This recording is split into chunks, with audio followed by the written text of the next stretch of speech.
Real quick before the video starts, make sure to go check out Zach's Show Off 3.4 because me and him are meeting up on December 1st to make a lot of great content. So make sure to subscribe to see videos with me and with him. Go check out his channel. Make sure to subscribe to him. Go comment on his most recent video to not destroy his beater car because I want to make some videos with that thing too. So make sure to stick around, subscribe to me and him. Also subscribe if you are interested in the drum content on my channel because I've got a ton of that recorded and edited. Okay, on to the video.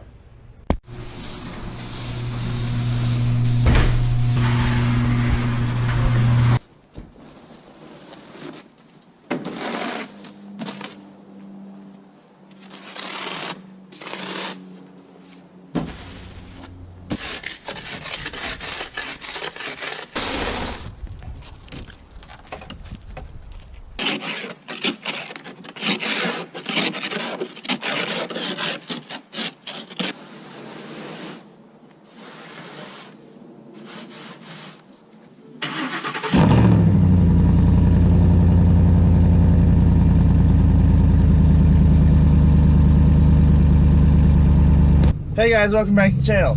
My name is Andrew and I am the Gearhead Drummer. If you're new to the channel, make sure to hit that subscribe button. Make sure to hit that notification bell so you know when all my newest content comes out. Guys, today is the first official snowfall. Sucky part about this, well, it didn't snow hard enough to stick to the ground, or this would be a drifting video instead of a talking video. So I apologize that Mother Nature didn't do what I wanted it to do. Alright, so 5 things I hate about winter driving. Start with number 1. I hate cleaning my truck off. Knowing my luck, I'm probably going to be the guy that's somehow going to take one of those plastic ice removers and I'm going to somehow scratch the hell out of my windshield or one of my windows, end up putting a crack in it, and yeah, it's not going to be a fun day for me. Number 2, well, it's the salt. If you live in a state that doesn't have snow, well, I'm jealous of you for only one reason, and that's because all your cars are clean. If you look at states that have snow, usually those states, the cars are rusted a lot of the time because the salt destroys the metal on your car and it makes them rust, makes them A, look awful, and B, it starts to literally deteriorate the vehicle itself, and I'm very jealous. Number 3 is this traffic.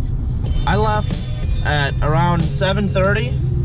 I normally leave at around 7:45, and I'm hoping I'm gonna make it to school in Detroit, which is normally about a 45-minute drive, but because there's snow on the ground, people immediately want to go slower.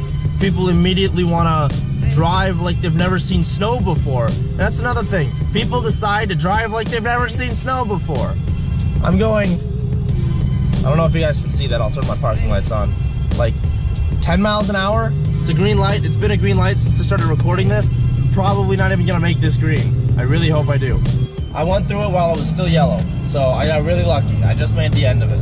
Guys, I'm all for, you know, being safer on the road, you know, being more cautious. I'm totally fine with that, but this is like the first snowfall, yes, but none of the snow stuck to the actual like driving surface. It all got stuck on the dirt, all the grass, all the trees and all that stuff, which, you know, that's great. I love that look, and I'm glad it didn't get on the road for the fact that it's a lot more dangerous for the snow to be on the road. But people need to learn, when there's no snow on the actual ground, you can still drive 45 miles an hour. Or for example, this road is 50 miles an hour. You can still drive 50 miles an hour. Yeah, I'm all for, you know, increasing following distance, increasing stopping distance. And I'm doing that too myself because, you know, I don't want to accidentally hit a patch of black ice and slide. But that doesn't mean you have to go 15, 20 under the speed limit when there's no snow on the ground and your car is handling the regular pavement just fine. 4th thing I hate about winter driving is gas mileage decreases. I already get terrible gas mileage. I'm not looking forward to having to spend more money on gas than I already am, and no one's ever looking forward to spending more money on gas. but I'm spending approximately $70 a week on gas just to get from school and back, and I'm not looking forward to spending more money than $70. The reason why that happens is when it gets cold out, the air condenses. Well, the engine doesn't care that the air condenses. It has to combust at a specific air-to-fuel ratio, which is 14.7 to 1.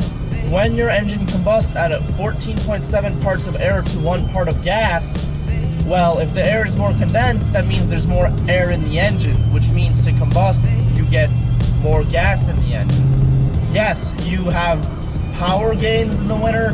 They're pretty minimal, maybe 1 or 2 horsepower, but you can't really feel 1 or 2 horsepower. But you definitely feel it in gas mileage. If you've got a vehicle like me getting like 14 miles per gallon, you're probably gonna notice like a 2 mile per gallon decrease. And that's not also just due to more air, that's also due to there's more friction in the drivetrain, especially when it's cold.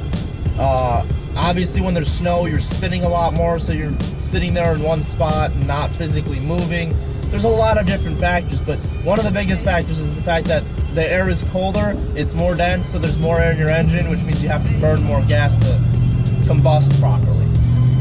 Alright, the last thing I hate about winter driving, and this is for all of you sports car owners. And I'm not talking about your Mustang, I'm not talking about your Camaro, I'm talking, high performance racetrack cars. Why the fuck are you driving that shit on the road during the winter? Okay, I get, on a day like today when there's no snow on the ground and, you want to enjoy your car. My dad always made the argument to me, you shouldn't drive your sports car in the winter because you'll put more miles on it and you'll depreciate the value for driving in the winter, yada, yada, yada. No, I'm not talking, I don't care about that. If you buy a car, it should be driven. But I'm saying for all you Corvette guys and all you McLaren and Lambo guys that are literally driving your high-performance rear-wheel drive, possibly all-wheel drive, sports cars in 3-4 inches of snow, even 1 inch of snow, it doesn't matter how much snow. Why are you driving that in the snow? Those cars are not meant to grip on any pavement that isn't dry. And those cars are usually extremely light, so they don't actually dig into the snow. So the chances of you sliding is a lot higher. If you can only afford a Corvette or some kind of European supercar or like a Dodge Viper, if that's the only thing you can afford, you really shouldn't be driving that vehicle if you live in Michigan. I hate to say it to you, but if you live in a state that has snow, you need 2 vehicles if that's your only car. I drive a pickup truck. It's my only car. It's great for the winter because it's high off the ground, clears the snow, and it does really well as far as, handling snow. Obviously, every vehicle does well handling dry pavement during the summer, so that's no issue to me. Look at someone like Van, for example. Van, he drives his 240 and his C5. His 240 does not leave his driveway when snow touches. It doesn't move. Same thing with his Corvette. He does not drive that thing in the winter. You can't. They're both too low to the ground. He has a pickup truck as his winter vehicle. I don't get why you would want to drive a vehicle like that with snow on the ground, where you have a high probability of crashing your, let's just say you get a Corvette. A brand new Corvette is still sitting at $65,000. I don't know why you would want to possibly crash that into another car. Guys, if you think that I missed anything, if there's something that I should have said, comment down below what you guys hate about winter driving. There's definitely different opinions, and there's definitely something that I probably did miss. Sorry that last one kind of turned into a rant, but I've been into a lot of situations with guys that own Corvettes, usually Stingrays, because when you're buying, a $120,000 Z06, usually those guys buy multiple vehicles, or at least have multiple vehicles even before they buy the Corvette. And I've been in a lot of situations where I've entered roundabouts and a Corvette has lost control and couldn't stop getting into a roundabout because he was A, not driving safely, not keeping a following distance, and B, because his cars are not meant to be driven in the winter. Guys, if you liked the video, make sure to like, make sure to comment down below any differing opinions you may have or anything that you think I may have missed. Make sure to hit that subscribe button. Make sure to hit that notification bell so you know when all my newest content comes out. Share this video, and guys, I will see you guys next time.